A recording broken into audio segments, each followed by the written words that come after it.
do we have time just a little bit to say about how Marshall Rosenberg would say we share our feelings Yes. and our needs? Because I think that's really useful. Yes.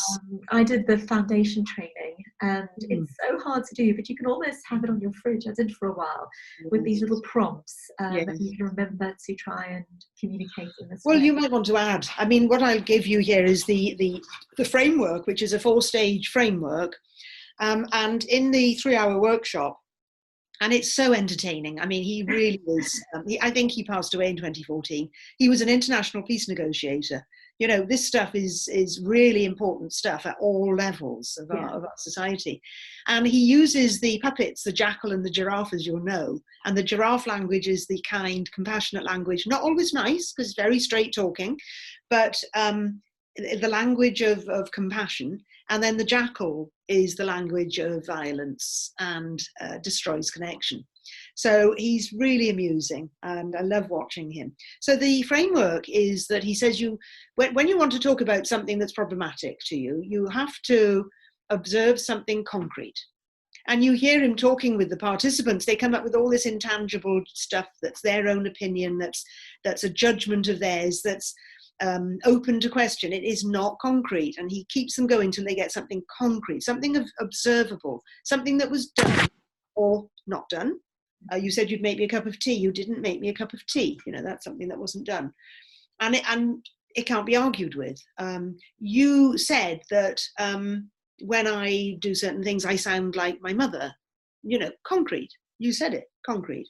You said you would put the washing in the washing machine, and you haven't. Concrete. So that's the first stage, and it's not easy to get to that, because we are judgment-making creatures. So that's the first step. The next step is to use the simple words "I feel," and not "you make me feel," because that is blaming language. It's "I feel." So this is me taking responsibility for my feelings, and it is not blaming another person, because a sure way to bring the other person's defenses up is for them to feel blamed or attacked. Yeah. So I feel, when you don't make me a cup of tea, I feel alone and cared for. Which takes us on to step 3, which is I need. I need to feel that sense of connection to you. I miss you. Yeah. It's important to me.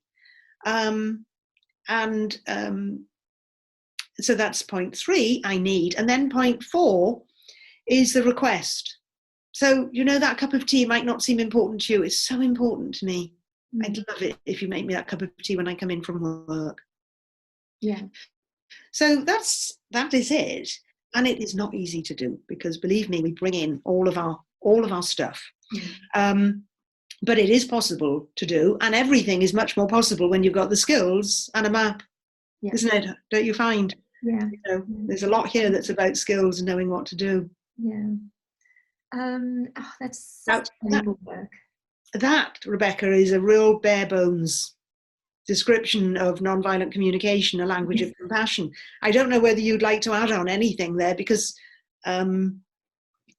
no, I think it's just that you can use the children as well. You know, when you leave your clothes all over the floor, I feel tired because I've got to pick them all up. Would you help me pick them up? You know, so you kind of just saying how you feel, what you need, and then have a request. And yes, the basics. I think going too deeply, it gets too difficult to even try. But if you have those few sentences, when you, I feel, could you, kind of is the basis of it. Yeah.